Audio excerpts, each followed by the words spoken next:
ഒരു മഹായജ്ഞത്തിൻ്റെ ഭാഗമായി അന്നദാനം എന്ന് പറയുന്നത് അതും ഒരു യജ്ഞം തന്നെയാണ്. വാസ്തവത്തിൽ യജ്ഞം എന്ന് പറയുന്നത് ഭാരതീയ ജീവിത വീക്ഷണവും ഭാരതീയ ജീവിത സങ്കല്പവുമാണ്. ഈ പ്രപഞ്ചം മുഴുവൻ ഒരു യജ്ഞമാണെന്നും യജ്ഞചക്രമാണെന്നും ഒക്കെ ഋഷിമാർ നമ്മെ പഠിപ്പിക്കുന്നു. ആ യജ്ഞചക്രമാണെന്നുള്ള ധാരണ ഉറപ്പിക്കത്തക്ക രീതിയിലാണ് ചെറിയ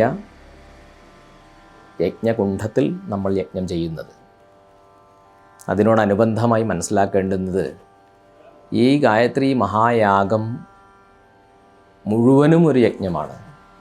അതിൽ ചെയ്യുന്ന യജ്ഞക്രിയ വൈദികമായ ക്രിയ മാത്രമല്ല, മുഴുവൻ കാര്യക്രമങ്ങളും ചേർന്നാണ് യജ്ഞം സംഭവിക്കുന്നത്.